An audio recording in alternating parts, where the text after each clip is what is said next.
皆さん、こんばんは。人間パワースポットアキラのスピリチュアルトークの時間になりました。よろしくお願いします。さあ、このチャンネルではですね、噛んじゃった。このチャンネルではですね、いつも、スピリチュアルをもっと身近に感じて、理解して直感を高めることでですね、人生にミラクルを引き寄せる、そんな、コツをお伝えするという番組でございます。チャンネルでございます。はい。そして今日はですね、日本を守るのはあなたたちです。私たちです。ということで今日はいろいろお話ししていきたいと思います。これをなんで話しようかなと思ったのかと言いますとですね、今も日本とかですね、海外でもいろんなことがあります。そして日本はなんかダメだ、ダメだっていうような感じのですね、メディアとかいろんなことがあるけど、本当はどうなんだろうと。そして私たちはすることはどういうことが必要なんだろう。そういうことをですね、ちょっといろいろスピリチュアル的に考えていきたいと思います。もちろんね、政治の世界とかそういうこととか、なんか海外のどうのこうのとか、いろいろあるんでしょうが、スピリチュアル的に見て、私たち日本人というのはどういう存在で、日本ってどういうものなのか、日本の本当に、変われ変われ、ダメだダメだって言われてるけど、本当はどうなのか、そんなところをですね、今日は皆さんと一緒に考えていきたいと思います。そして50分からはヒーリング開運エネルギーというのを送ります。はい。このヒーリング開運エネルギー受けていただいてですね、皆さん、スピリチュアルってどんなもんなんだろう、ヒーリングってどんなもんなんだろうと思ってる人がですね、こういうものかって言って感じたりすると、やっぱり人生観変わるわけですよ。だからそういう人たちにも聞いてほしいなと思うわけでございます。はい。そして、今日はですね、市村さんっていらっしゃいますよね。スターシードの、YouTuber でいらっしゃって有名な方でございますが、その方がですね、出版記念講演というのをやられまして、はい、ちょっと縁があってですね、あきらくん、ぜひっていう感じで、行かしていただきました。そしてその後なんか二次会があったので、いっぱい飲んで帰ってきたわけでございますが、市川さん素敵でした。サクソフォンを吹かれましてね、はい、講演会でも二次会でも吹いてて、はい、今日はちょっとその挨拶もさせて、なんか、市川さんの本を出された出版社の方がですね、僕はちょっと知り合いだったので、ご案内しますよ、みたいな感じで言ってくださったので行ってきたんですが、はい、一応、市川さんとまたコラボができることをね、はい、皆さん楽しみにしておいていただきたいなと思います。ってな感じで、参りましょう。じゃん。久美さん、あきらさん、皆さんこんばんは。よろしくお願いします。もうこちらこそよろしくお願いします。もう始まる前からメッセージいただいてました。ありがとうございます。今日もよろしくミラクル。はい、けいこさんも始まる前から来てました。けいこさん来てるということで、村長皆さんこんばんは。よろしくお願い申し上げます。もうこちらこそよろしくお願いいたします。はい。けいこさんは、朗読とかをされる方でですね、今度11月だったっけ、はい、やられるそうで、皆さんつながってください。はい、かさん、こんばんはです。長谷川さんも始まる前から来てくださってました。2日続いて湧いてきて嬉しいです。これ TikTok もあったからね、昨日ね。よろしくお願いします。ということで、こちらこそよろしくお願いします。はい、今日も楽しくやっていきましょう。そして、細ささん、あきらさん、皆様こんばんは。ラグビーの応援で声かけました。今日ラグビーやって、今日あれもやってたんじゃないの、バレーボール。バレーボールどうだったの？ちょっと後でゆっくり見ようかな。今日もビール片手で楽しみます。全然大丈夫です。私は、先ほどまで飲んでましたが、今はちょっとお湯を飲んでおります。もうね、ちょっと寒くなってきたから、お湯も美味しいよね。はい。そして、みおさん、あきらさん、皆さん、こんばんは。こんばんは。よろしくお願いします。今日も楽しくやっていきましょう。50分から皆さん、ヒーリング会員エネルギーを送りますので、ね、楽しみに。かなくさん、村長、こんばんは。眠いけど、今夜もヒーリングまで楽しむぞ。起きてられたらラッキーでございますね。はい。よろしくお願いします。そして、福前さん、あきらさん、皆さんこんばんは。よろしくお願いします。もうこちらこそよろしくお願いします。はい、今日はいろいろ日本を守るのはあなたたちです。私たちです。ということで、いろいろ考えていきたいと思います。シスターラブハーツちゃん、あきらさん、こんばんは。こんばんは。よろしくお願いいたします。はい、皆さん。愛媛のプーチン。こんばんは。矢野先生からあきらさんのライブに行くようにと言われてきました。さすがでございます。さっきまでかな、矢野先生のライブでした。だから速攻終わりました。ありがとうございます。ありがとうございます。そうなんです。昨日までですね、1泊2日で愛媛に行ってまして、はい、僕は10月から、南海放送ラジオという愛媛のですね、高松じゃないわ松山のラジオ局でですね、アキラのキラキラ、トラベルという番組を持たせていただいております。はい、ラジコでも聞けますので、皆さんぜひ聞いていただきたいと思うわけなんですが、それでですね、その収録があって言ってたんですけども、それでですね、この矢野先生、ここの番組にもね、来てくださった矢野先生の、倫理法人の講話があるということで、はい、私もそこに応援で行かせていただいてですね、せっかく来たんだからみたいな感じで、会員スピーチもさせていただいて、このプーチンはですね、そこに、実際に来てくださったですね。一緒にご飯食べたりとかしてありがとうございました。そしたら矢野先生、今自分のライブ配信終わったので来ました。ありがとうございます。金曜土曜日ありがとうございます。もうこちらこそありがとうございました。お疲れ様でした。はい、よろしくお願いします。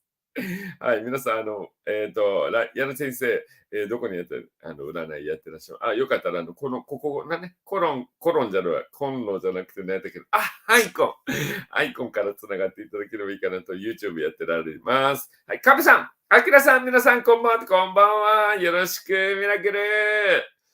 はい、今日も楽しくやっていきたいなと思います。ちょっと待って、飛んじゃった。ちょっと、じゃあ、どこまで行っちゃった。あ、ここだ。はい。じゃんじゃん。さきさん、矢野先生のところから来まし。ありがとうございます。お久しぶりです。というもよろしくお願いいたします。はい。なんか強制的でこなされて大丈夫ですか？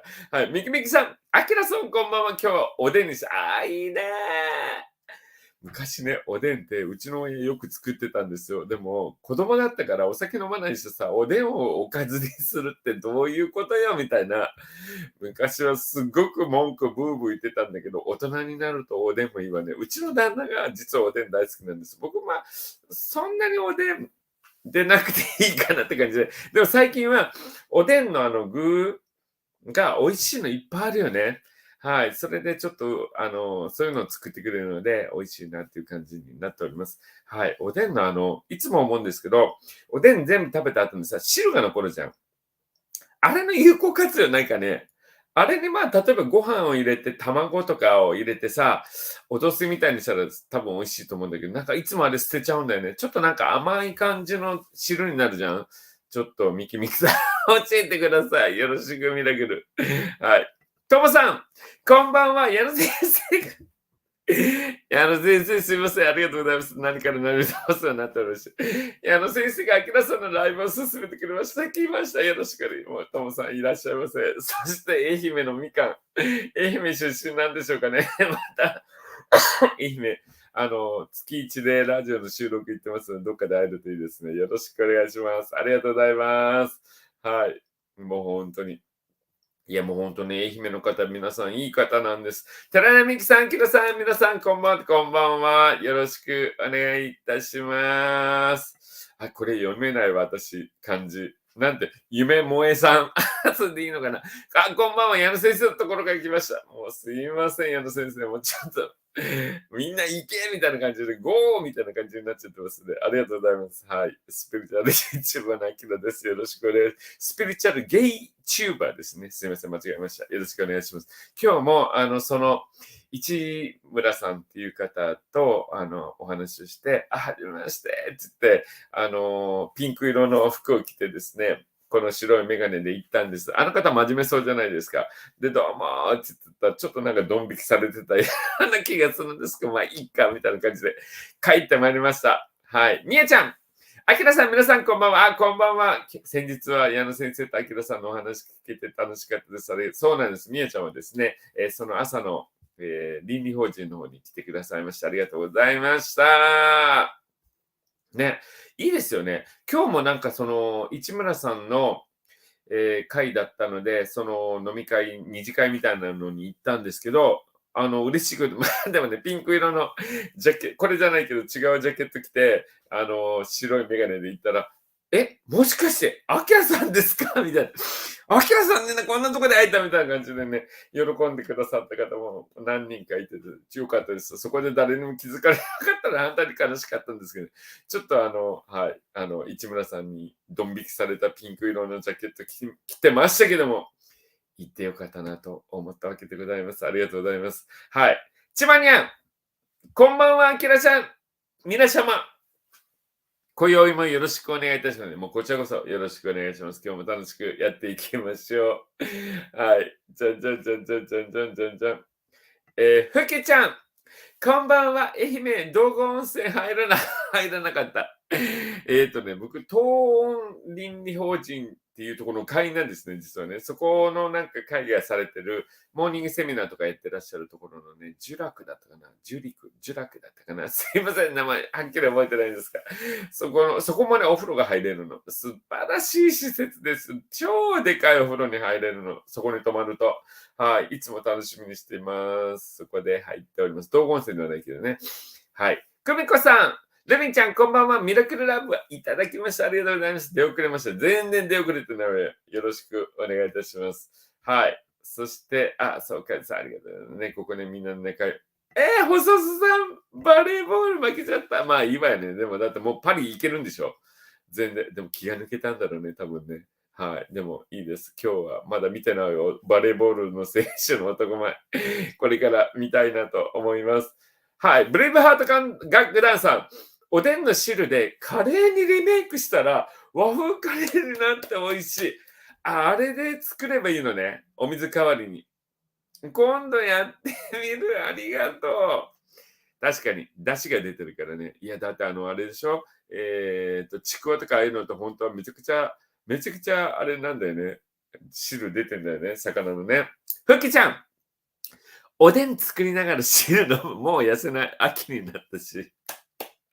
そうね。まあ、冬になると、ちょっと、体の露出が少なくなっちゃうからいいんですけど、この間ね、実は皆さん楽しみにしててください。10月10日、サニージアさんというですね、ツインレイの夫婦の方がいらっしゃって、YouTube もすごくこうわーって今上がってらっしゃる方がいらっしゃるんですが、その人とのコラボ動画をですね、プレミアム配信でこの火曜日にさせていただきます。午後8時から。そのプレミアム配信というのはどういうものかというとですね、前もやったことあるんですけど、8時ちょうどにその流れるじゃないですか。その時にですね、僕も一緒にこんな感じで皆さんのチャットに入ってですね、わーっとやると。そしてサニジアさんの方でも同じ時間8時に僕が行って撮ってもらった動画、また違う動画なんですけど、これを同時配信して、向こうもチャットで入る。だからちょっと僕も両方行きながらっていう感じのね、皆さんもぜひ参加してください。火曜日10月10日午後8時、アキラのチャンネル、YouTube に集合でございます。そしてバーっとチャットでですね、一緒に盛り上がっていただきたいと思いますんで、よろしくお願いいたします。すごいね、すごい楽しみ。すっごい一緒だったサニジアさん。サニジアさんのチャンネルもぜひご覧ください、皆さん。森の実777さん、あきらさん、皆さんこんばんは。よろしくお願いします。もうこちらこそよろしくお願いいたします。ゆみでーす。ということで、ゆみさんちょっと待って。ごめん、どのゆみさんなのもう私ね、もういろんな人に会うから、もう本当にね、頭の中こんぐらい。でも、ゆみさんよろしくね。そうだよね。絶対合ってるよね、これ。本当にね。もうごめんなさい、私。はい。なるほどね、みきみきさん。うどん入れるのいい。そうだよね。いい出汁出てるからね。ちょっと薄めるといいのかもしれないです。うどんもいいね。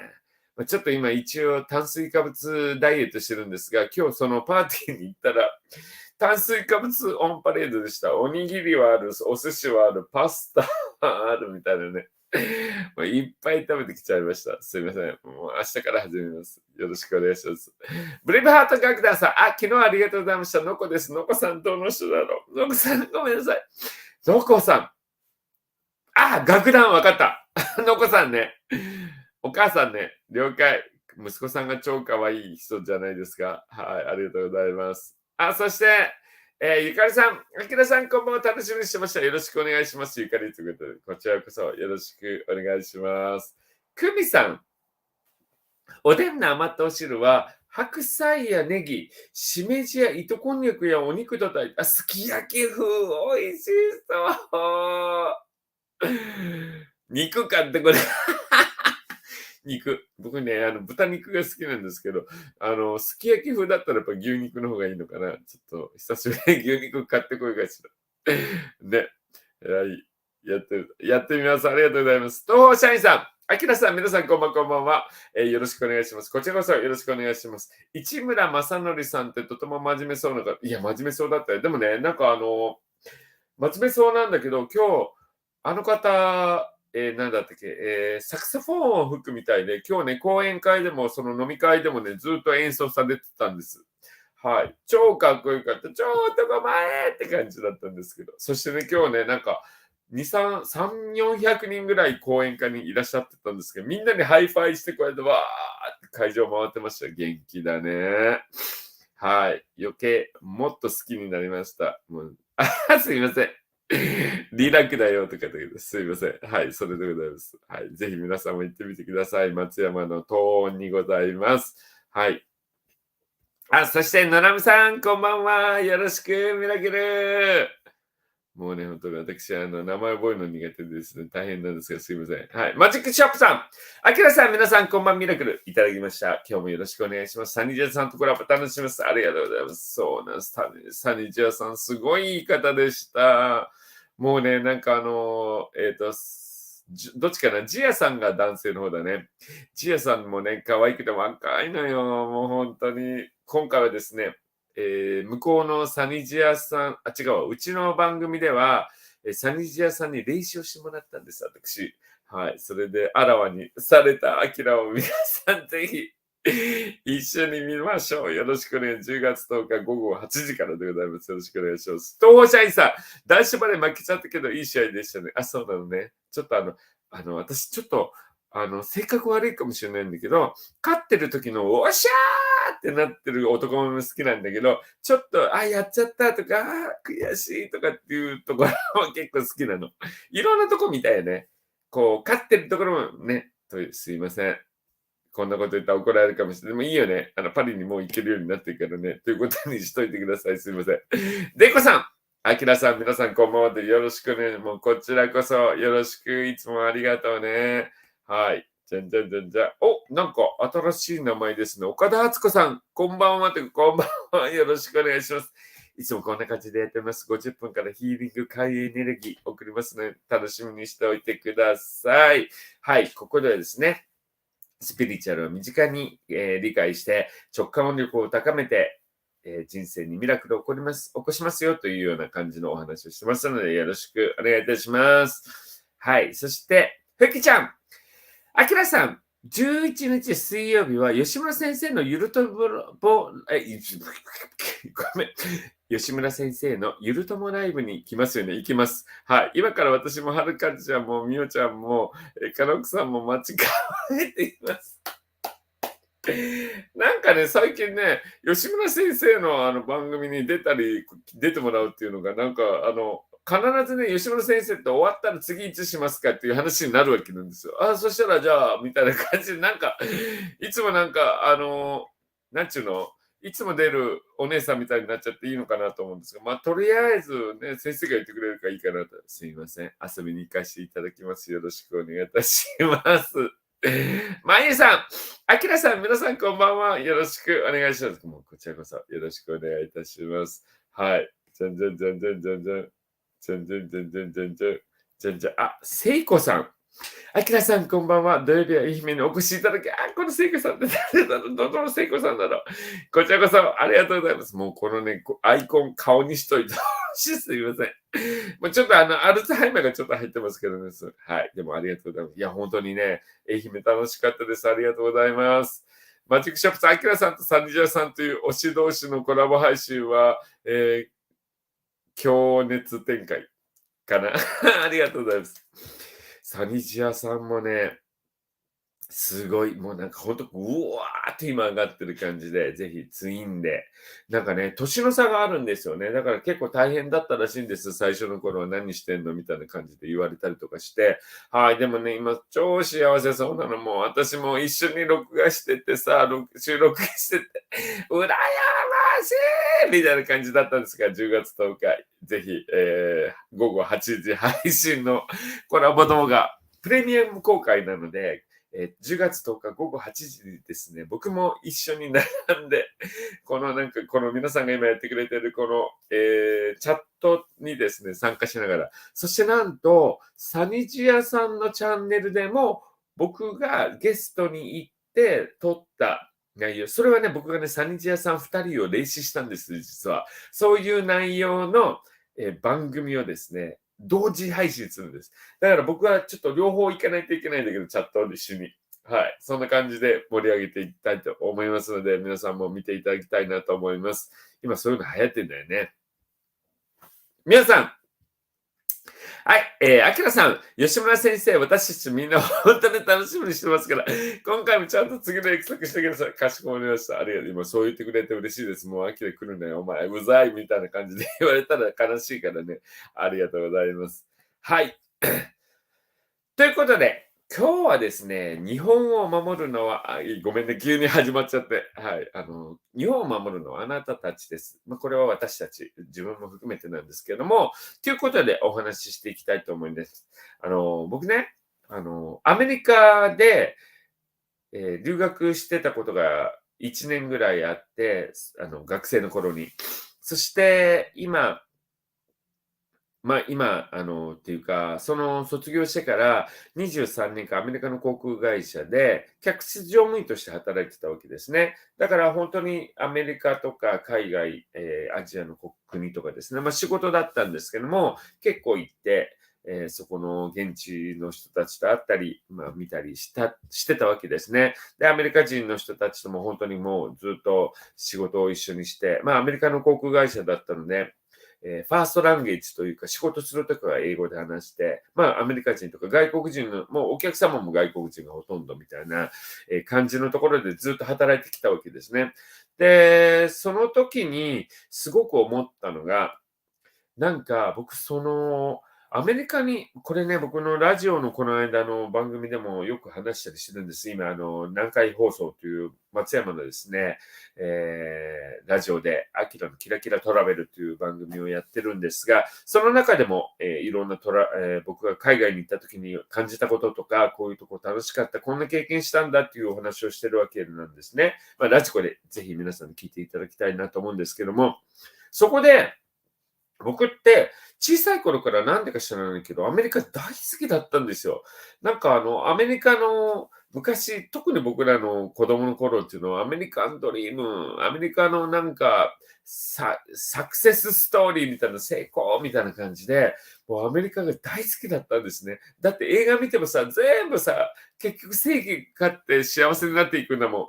これってすごいなと思ってアメリカが大好きで大好きで留学したんですけど、留学した時に、あれみたいな、ちょっと思ってたのと違ったみたいな感じ。いろいろ現実を見せられたわけです。はい。例えば、なんていうのアメリカは人種差別がないとかっつってね、すごい言ってたけど、あるじゃん、いっぱいみたいなね。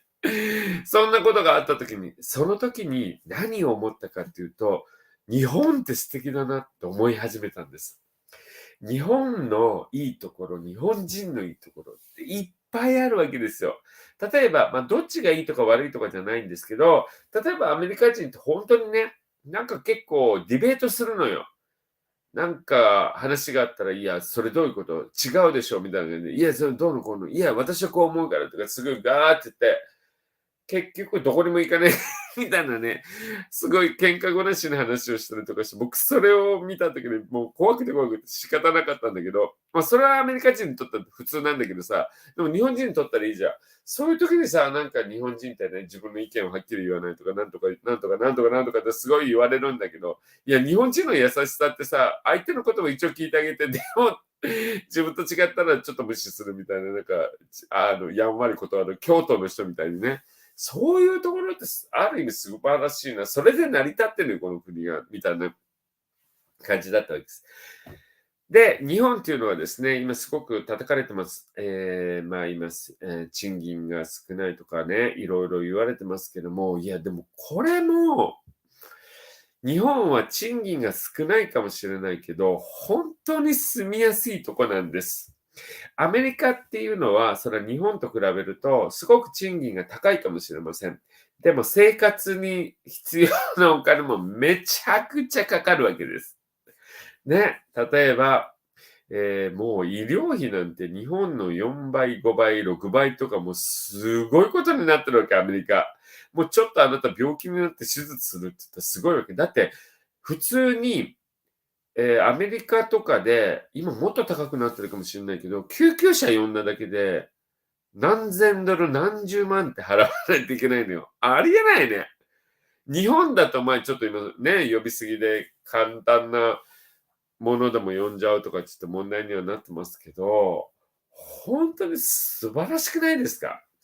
そういう僕はですね、この日本はダメだダメだって言われたり、メディアもですね、日本はもう危ないとか、そういうことをいっぱい言ってますけども、スピリチュアル的に見てですね、これが怖いわけなんですね。なぜかっていうと、日本はダメだ、日本は賃金が安い、日本は変わらないとかってすごいどんどんもう海外と比べたら日本ってダメなんだって言ってると、まず僕たちね、大人でもやっぱり、ダメなのかなと思うし、で、不安にもなるし、そして子供たちもそれを聞いてるわけですよ。で、子供たちもそういうことをする。ね、信じて、日本ってダメなんだと思っちゃったんですよ。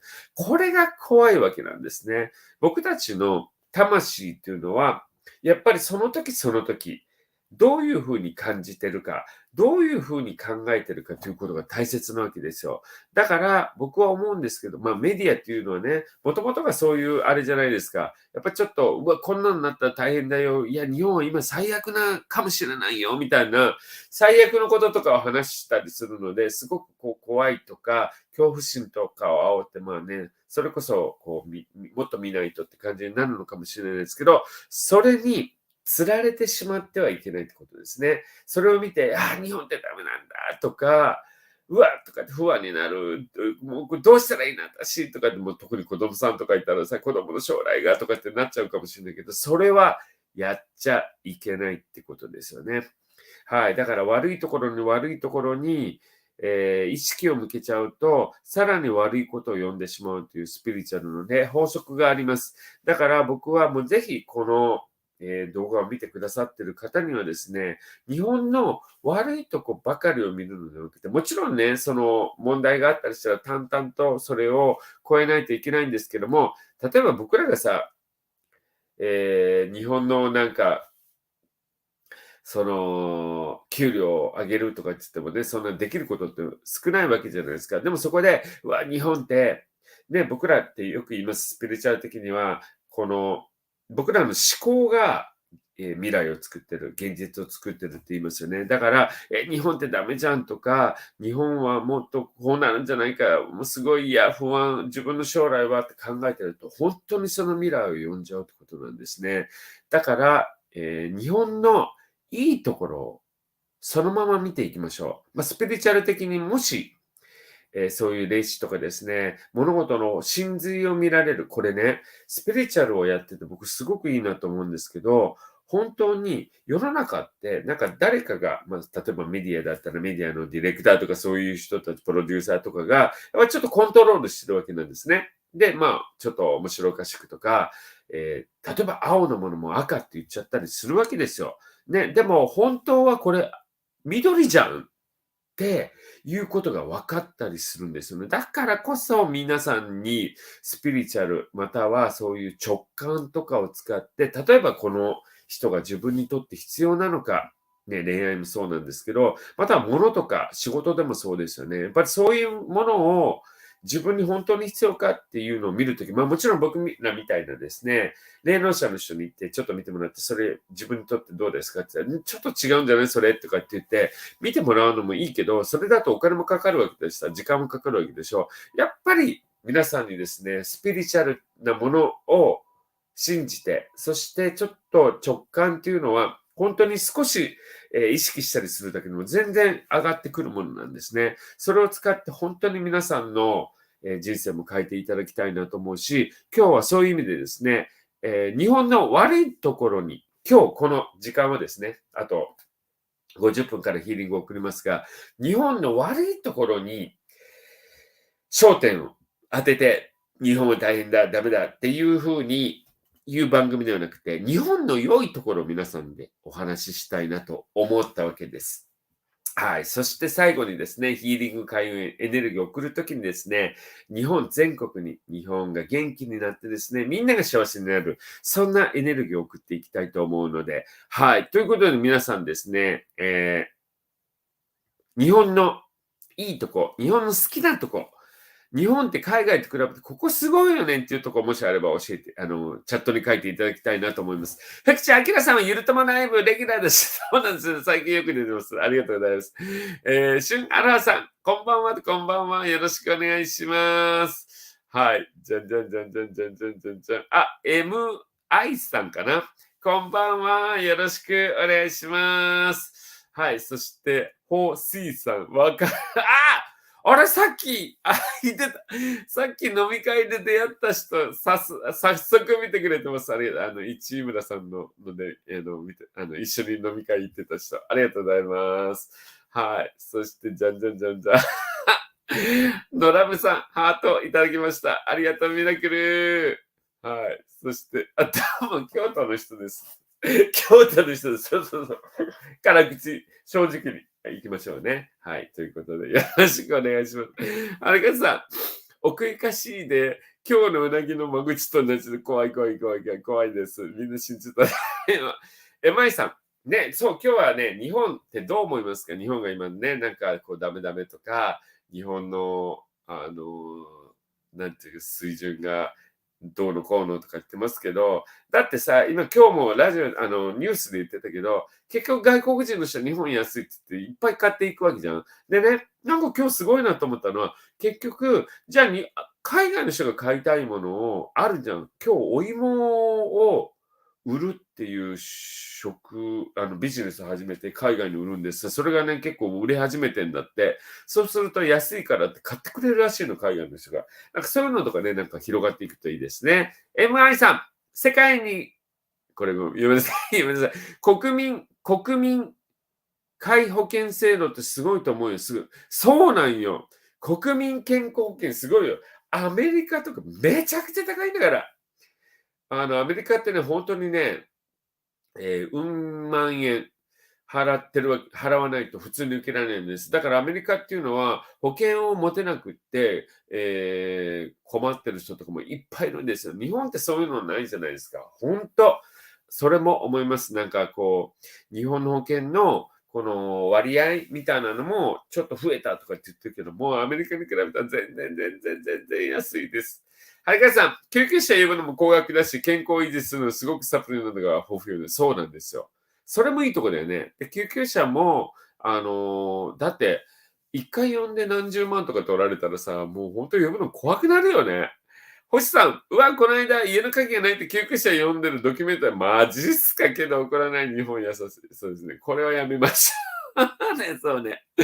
そう。でも、それでも優しいよね。日本人って優しいよね。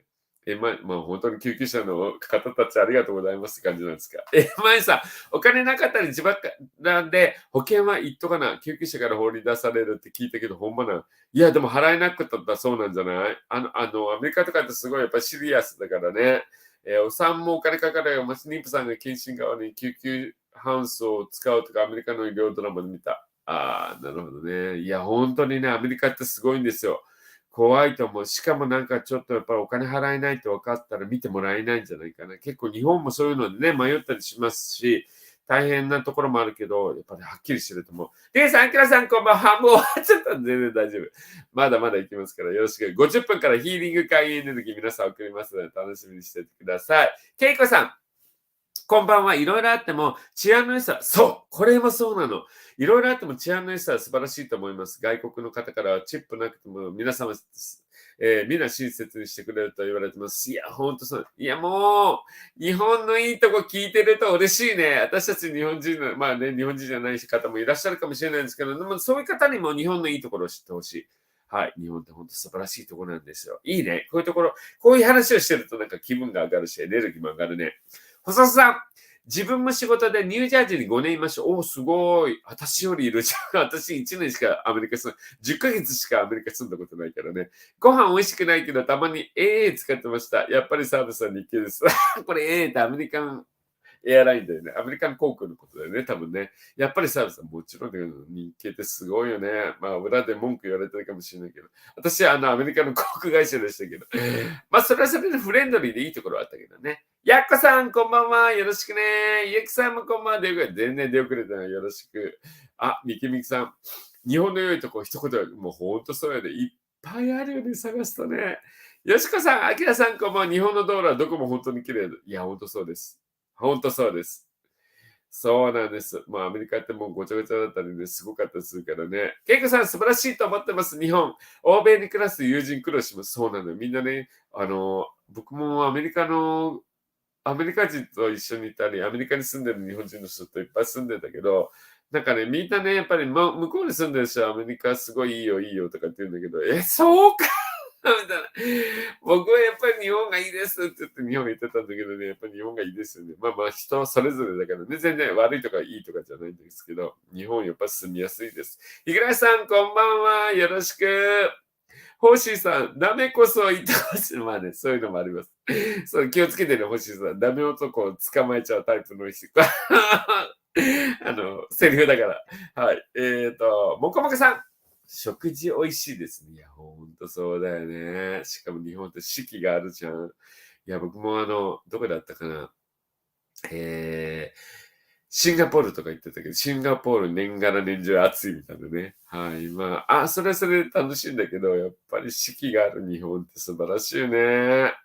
いや、その時その時に食べれるものもあるから。きょみさん、日本のいいところは、なんか今ね、あなたたち大好き。日本のいいとこみんなで語ってるの嬉しい。もうさっきもなんかニュースとか見てて、日本はどうのこうのどうのこうのって見ててさ、もう見てるだけでしんどくなる。こんなん誰が見てんねんと思う。結構いろんな人が見てるんで。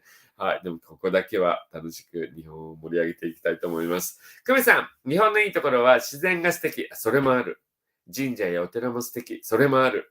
子供の頃、祖母が静かに手を合わせている姿が忘れられます。いいね。いや、これラッキーよ、久美さん。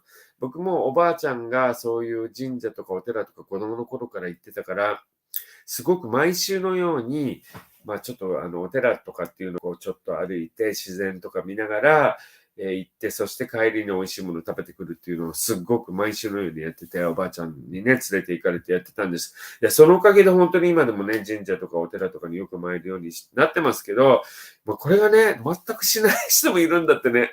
そうすると子供も全然行かないらしいんですが、はい、まあそういうね、そういうものも楽しみたいと思います。みやさん、欲しいもん海外に売るニュース見ました。そう、さっき私も見てた。確か、そう、それ。復職関係の会社の社長さんが衣類の材料費が上がり、店舗数縮小したため、従業員の雇用確保に思い切って始めたら好評で、来期を、作付け面積を10倍にすると思い切りがいい。そうですね。いや、本当に、お芋が大好きそうな社長でしたが、はい、でも素晴らしいと思います。僕それ見てね、いや、日本も捨てたもんじゃないってちょっと思いました。ショートケーキさん、日本は自動販売機が普通にあるのはアメリカでは考えないと聞いたことがありますが、いかがでしょうか。そうなんです。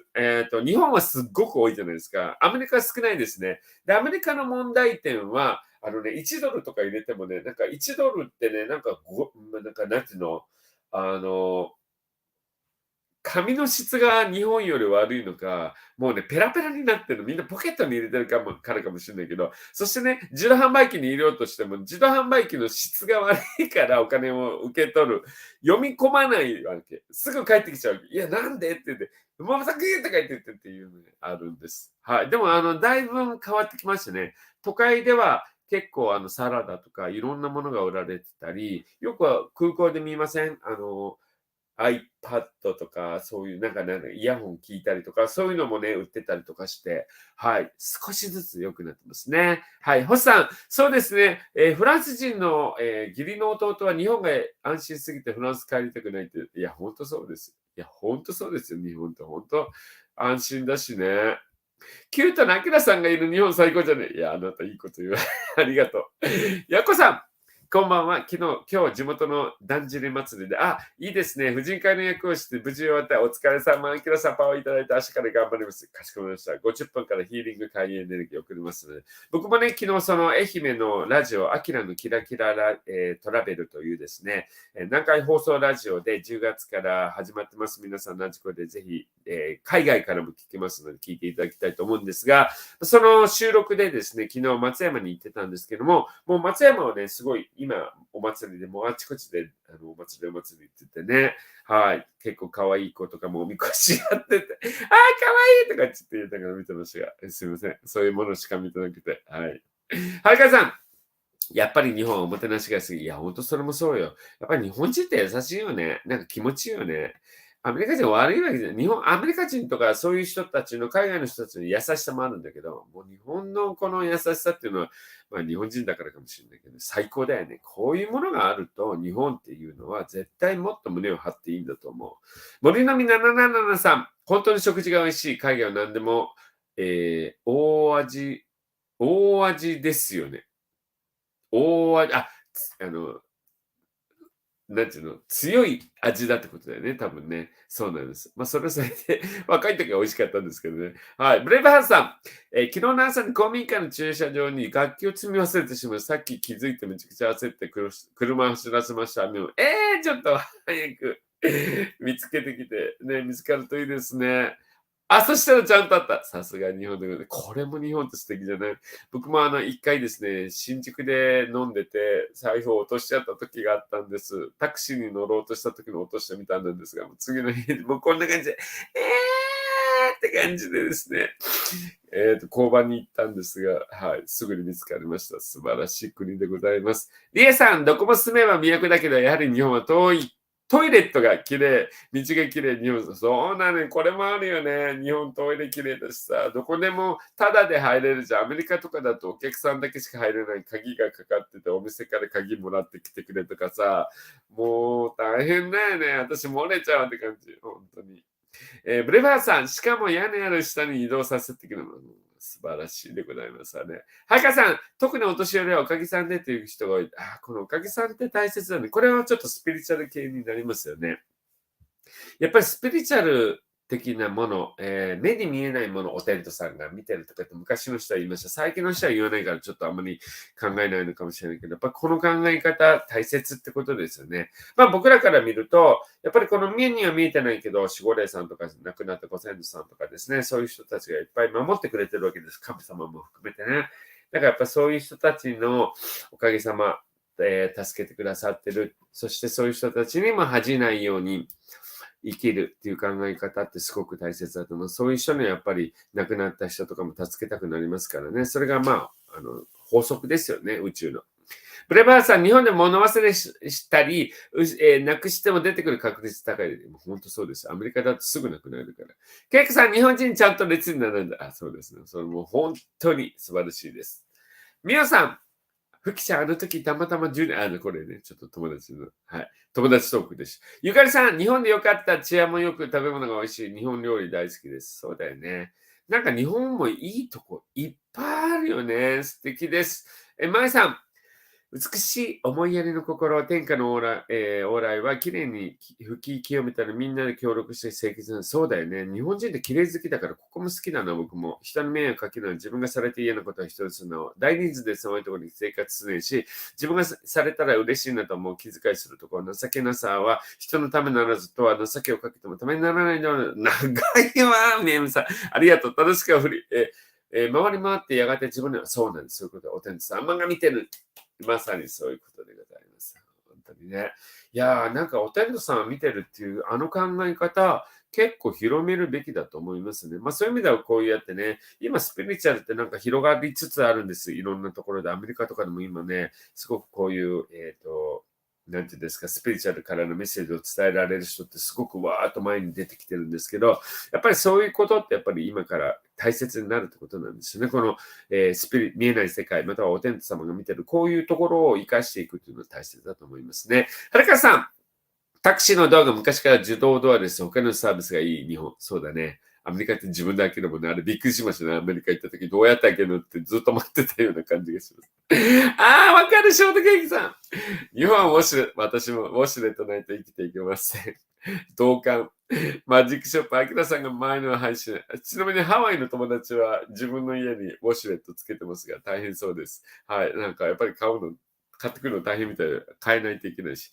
マジックショップさん、アキラさんが前の配信で、例の J さんの告白についてネガティブを持ち込まずに問題解決に向き合う的なことをおっしゃってたこと、それが心に残ってて、私自身がもやもやすることに対しても、そのように向き合ったらいいんじゃないかという、ふとつぶやきました。すみません、全然関係ない。全然いいです。そう、ジャニーさんとかっていうね、なんかのもありましたけど、それも一緒ってことですよ。もう今みんなさ、なんか、もうメディアとかさ、見てたらもうなんかダメだダメだとか、そんなことばっかり言ってるけど、なんでみんな前向きに考えないのって感じですよね。しかももう、やった人は亡くなってんのにみたいな。細さん、青の呼吸は日本独特の文化なんですよね。仕事してよく考え、僕ね、思うんですけど、僕もそのアメリカに長くいてていつも思うのは、アメリカのいいところと日本のいいところあるじゃないですか。日本はこういうところ。でも日本っていうのはどちらかというとみんな一緒にしないといけないってなりすぎて、本当は右に行きたいのでみんなが左だから左に行くって言って我慢しちゃう人もいるじゃん。それはアメリカはしないわけ。それはアメリカのいいところだと思うので、そういうところをミックスしてうまく使っていくといいと思うんですね。だから僕も日本人だからさ、アメリカ人ってそういうとこいいなと思って、僕もみんなが左に行っても右に行きたいなと思ったら右に行くんですけど、でもさ、無限に行かないじゃん。あ、ごめんねとか言って、こっちちょっと私こっち、なんか用事あるから行くとか言って、まあそういうふうにうまいこと言うわけですよ。そういうのってすごくね、日本人ができると思う。アメリカ人はそもそもそれがないからできないわけよ。アメリカ人が悪いわけじゃないけどね。すいません、何回も言い訳みたいになっちゃって。みおさん、日本人のいいところ、来た時よりも美しく清掃の精神と実行ある。小ガールの遠足では、とにかくこれが当たり前でした。ただ最近は花見や花火大会、河原バーベキューなど、その場に放置してゴミを増やす輩が増えてきているか報道されたりして、ちょっと悲しい。これね、僕ね、皆さんに言いたいことがあるんです。これはね、日本人の人がやることだと思うし、さっきのお天道様を見てるっていうやつにつながってくるんですけど、スピリチュアル的に見て、ね、なんかね、日本人の人って、まあ、僕の友達とかでもそうなんですが、ビジネスやってる人とかって、あなたのためにこれやりましたみたいな、そういう風なやり方をするわけ。私これやったからね、あんた、分かってる覚えといてね、返してね、みたいな。まあ、そこまでは思ってないかもしれないけど、私やりましたっていう、いや、いい、やってあげるの、そんなに、私やったからねって言ってあんまり言わないもので、家族だったら言うかもしれないけどさ、っていうようなところではなくてですね、自然に、例えば僕、本当にね、トイレのね、スリッパがごちゃごちゃしてるの、すごい気になるわけ。こんな風になってて、どうやったらこんなスリッパの脱ぎ方できんのやと思うんですけど、でも次履く人とか、なんか見てるのが嫌なわけ。だからね、そういう時はこう、自分が出る時に、こう綺麗にしたらいいわけ、誰が見てるわけでもないし、私がやりましたって誰かに言うわけでもないし、でもいいじゃん、自分が気持ちいいんだしさ、次の人がそれで気持ちよくなってくる。こういうちょっとしたことを、できるじゃん、日本人の人って。まあちょっと今忘れてる人もいるけど、これを積み重ねたら、この輪を広げていくことが、世界平和にもつながるような気がするので、私だけでしょうか。でもちょっとしたことなんだ。でもこれは、スピリチュアル的に見て、誰が見てなくても、お天道様を見てくれてるんです。あなたがこうやって誰も見ないね、トイレも汚いなと思ったら、うわ、汚ねとかと思ってそのままじゃなくって、ちょっと時間があったら気になるんだったら、きれいに、まあ、できる範囲できれいにして、次の人がきれい、気持ちよく使えるように、もしできるんだったらね、そういうことが自分に返ってくるっていうことなんですね。スピリチュアルってそういうものなんです。こういうちょっとしたことは、お前のために、国のためにやった。とか、まあ、もちろんそれも大切なのよ。でもね、そんな大きなことをみんながやる必要ないんですよね。ほんと小さなことでいいんです。ね、なんかこう、次の人が気持ちよくなるようにとか、ちょっとこう、しんどそうな人のために扉を開けてあげるとかね。そういうこと。をやろうということです。しかもそれは日本人だったらできやすいということですね。はるかさん、関西のおばちゃんは家に行っても外で出くわしても何かあげたいって思う人がいて、買い物した商品しかなくても、それをあげるともに差し出してくれる。優しいよね。関西以外でも、関西ってまあそういうとこありますよね。面白いね。いいとこだよね。リエさん、電車の時間が正確。それもめちゃくちゃいいとこです。星さん、日本の向上心、本当は素晴らしい。いや、そうなんですよ。日本人って実はそういうとこ持ってるよね。はるかさん、やっぱお風呂の日本だよね。温泉もいいよね。シャワーだけで済ますなんて。ほんとそうよ。みんなもうアメリカの人とかもお湯入ってほしい。ね、超体にいいのに。マジックショップさん、世界が一つになってどこ行っても居心地のいい星になりますように。神様と宇宙に。あ、それもすごくいいことだと思います。MA さん、立つ鳥、後を濁さずってやつですね。じゃあ、野球サッカーの国際試合で農家が立つけど、ロッカーをきれいにして終わるとか、ほれの家も。そうですね。そういうこと。まあ、ちょっと国際試合のやつはちょっと、まあ、あれもいいですよね。はい。ごめん。千葉のやつは、日本人は独特の倫理観があるような気がします。自分だけというより、周りのことも考えるとか、ステレオタイプになってしまう自分もあるのですが、そうなの。その辺のさじ加減が大切ですね。それが、あるから災害が起きても、理路整然と動く、それを誇れる。いや、本当そうですよ。本当、もうこの電車やバスの時間、もうすごいことだよね。こそっと目が覚めた。おはよう。こっち。はるかさん、シェアハウスに住んでますが、共用部の使い方が汚い人がいるのに気になって掃除したい。それでいいんですよ。ここでね、その人の正解、出てくるってことです。まあね、そら、むかつくよ。なんかいつも汚くして自分が綺麗にしちゃったら、なんかさ、負けとかさ、って思っちゃう人もいるじゃん。違うんだよね。もう、その人に恨んでも仕方ないし、言ったところでその人も治らないし、じゃあ気になる人がやる。もうそれでいいんだよね。それでよしとするっていうことなんですよね。はい。そこで感情的にならないってことですね。まあ、すごく問題になったら、そのシェアハウスの人に言ったらいいと思うんです。いつもこれだから困りますってね。でもそこで感情を持って、あいつとか、なんで俺足がやらなあかんねんって思う必要ないってことですね。それは自分のスピリチュアル的にあまり良くないエネルギーを自分の中に溜めちゃうので、全然良くないことになるってことです。マイさんはそれ言っちゃう嫌なやつ私やってんで、その代わりに何してやって交換条件出してくる。いや、そんな人多いですよ。めちゃくちゃ多いですよ。ビジネスとかやってる人。マジックショップさん。どんなことにも一つ一つ向き合いながら、ありがとう、ごめんなさい、愛してる気持ちで一緒に取り合ってみんなです。そう、このね、綺麗事言ってるように聞こえるけど、本当大切だよね。世界各国のいいところ見る。そう、世界各国のいいところも取り入れるのもすごく大切だと思います。皆さん、サッカーとかスポーツの国際試合で日本人サポーターがゴミ拾いする姿や、あ、これいいよね。世界が誰かの冷静を上げることのきっかけ。そう、日本ってね、そういう意味ではね、やっぱり先端を行ける。だから日本ってやっぱりすごいって、歴史的にも日本が世界を変えていくっていうところに僕はね、なると思ってます。できれば、その日本人の人も海外の人とか、まあ僕も英語喋れるようになります。だからちょっと英語で、海外の人たちも説明できるので、そういう人たちとかね、自分の得意なことを駆使して、いろんな人の話できたらいいなと思います。皆さん、私すごいの褒めて何回やらしいの私は嫌。そうね、私もちょっとそういうの苦手なので、ショートケーキさん、地震が起きた時の日本人の行動が素晴らしいと評価されてる記事、そうなんです。日本人って本当にね、いいんです。そうなんです。マチックシャープさん、マイケル・ムーアの映画、世界侵略のすすめは、ポジティブでユーモアを交えた内容だと、あ、いいわね。はい。じゃあほんまや、ということで。はい。井上きみ子さん、日本のいいところを聞いててとっても、きみこさんめっちゃいいこと言ってくれた。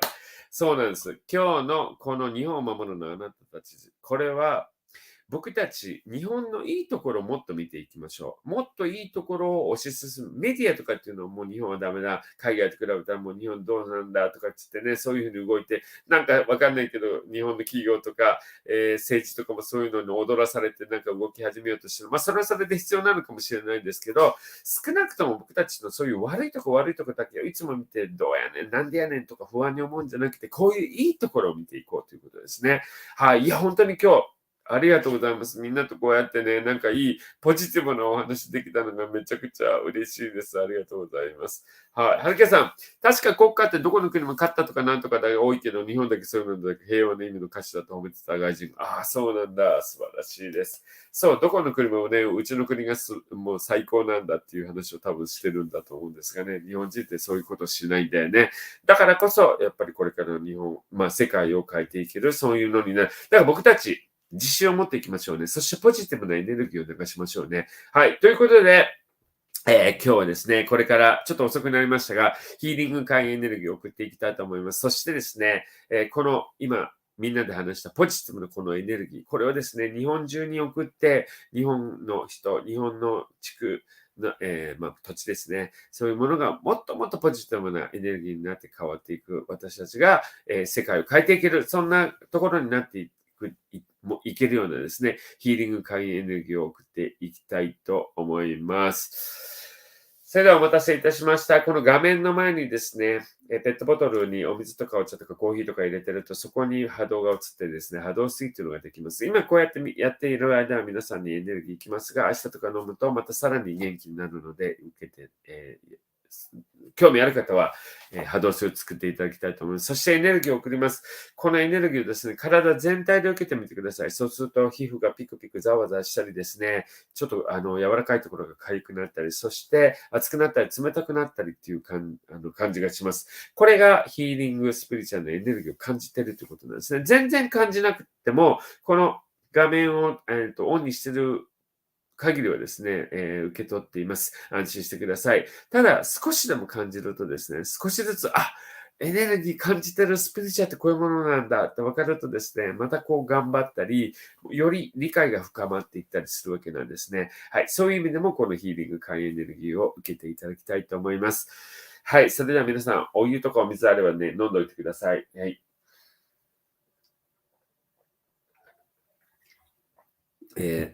はい。このエネルギーがね、とても大きく動くので、ね、水分取っておくといいですね。高橋よりあきさん。アキラパーサーよりです。久しぶりにヒーリングにもね。ありがとうございます。前の、スチュワーデスやってた時の同僚でございます。はい。ということで、では始めていきたいと思います。よろしくお願いします。まず、こちら左手からヒーリングエネルギーを送り始めています。このヒーリングエネルギーというのはですね、体の悪いところを治してくれたり、癒してくれたり、細胞を活性化してくれる、そんなエネルギーです。そしてですね、あなたの心の傷ですね、そういうものも癒してくれたり、またトラウマによってですね、強いショックを受けている、そんな自分の中のエネルギーもですね、癒してくれるエネルギーを今、どんどん送り始めています。そして、こちら、右手から、皆さんにですね、回遊エネルギーを送っています。この回遊エネルギーというのはですね、僕のこの今上がっているいい感じのエネルギーを浴びることですね。皆さんにもいいことが起こる、そんなエネルギーを今お送りしています。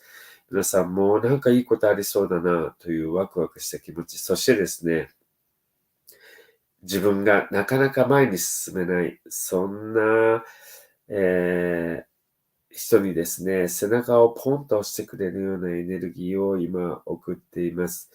今皆さんにヒーリング、快エネルギーをどんどん送っています。あよさん、六本木から帰ってきたわ。さっき一緒に飲んでたかもしれないですね。ヒーリング入る前、終わった後も暖かさを感じます。それがヒーリングのエネルギーです。辛い思いしてる友達のコカちゃんにも送ってあげてください。さあ、今、ヒーリング界エネルギーをどんどん皆さんに送っています。自分の体全身で受けてください。それでは、このエネルギーを体全体に受け、入れていきたいと思います。鼻からゆっくり息を吸うと、喉、胸、お腹のあたりがどんどん暖かくなってくるのがわかります。そして口から吐くときは自分のいらないエネルギーやネガティブな思い、自分のネガティブな思い癖、そういうものも口から出て地球に帰っていくところを想像してください。もう一度鼻からゆっくり息を吸うと、あなたのエネルギーがどんどんどんどん熱くなってくるのがわかります。そして口から吐くときは、あなたのいらないエネルギーや体の調子が悪い人はそこのエネルギーもどんどん出て地球に帰るところを想像してください。もう一度鼻からゆっくり息を吸うと、頭の先から足の先まで熱くなってくるのがわかります。そして口から吐き出し、いらないエネルギーを全部吐き出したと思ったら普通の呼吸に戻してください。引き続きヒーリング界エネルギーを皆さんに送っています。このエネルギーを皆さんに送っているともう皆さんの体にはエネルギーがいっぱいになり溢れ出てくるヒーリング界エネルギーがあります。この自分から溢れ出ているヒーリング界エネルギーをあなたの愛する人、家族や友人、職場の人などで応援したい人、元気になってほしい人がいれば、その人に送ってあげてください。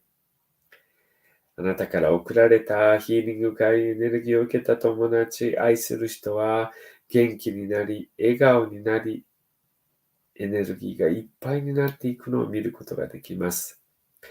またこの自分から溢れ出ているヒーリング界エネルギーを自分の体の調子の悪いところがある人はそこにもどんどん投げかけ、波動水を作っている人は波動水へ、ブレスレットなどエネルギーを注入したいものがある人はそこにもエネルギーを投げかけてあげてください。そうするとあなたを中心にしていろんな角度にエネルギーが出る。このエネルギーの流れがですね、あなたのエネルギーを前向きに、そしてさらに強くしていってくれています。今日は日本を守るのは私たちですというとても前向きなエネルギーを持って皆さんとお話ができました。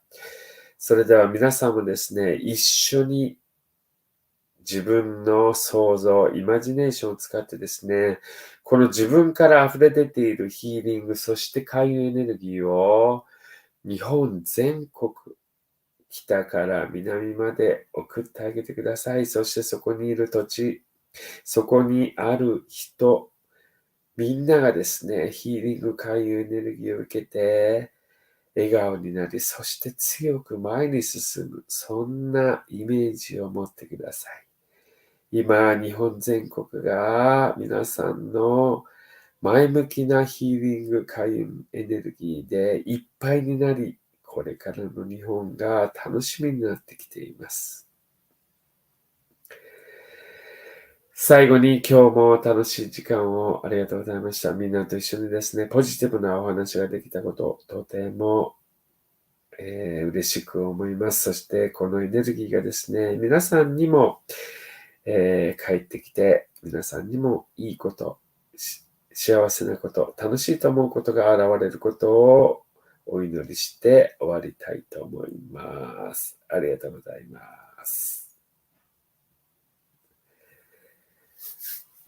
はい、ありがとうございます。いやー、今日はいいエネルギー流れました。きちゃん寝ていました。いつの間にか終わりました。大丈夫です。はい、頭痛が楽になってきました。よかったです。ちょっと頭が痛いっていう、エネルギーが強いので、頭痛がしたりする人がいたらですね、お水を飲んでお湯でもいいんですけど、はい。そして、深呼吸2回ぐらいゆっくりするとエネルギーが落ち着くなるので、やってみてください。みおさん、きらさん、とても素晴らしいライブヒーリング。嬉しい。ありがとう。ゆきさん、気持ちよかったです。よかった。ありがとうございます。みおさん、ありがとうございました。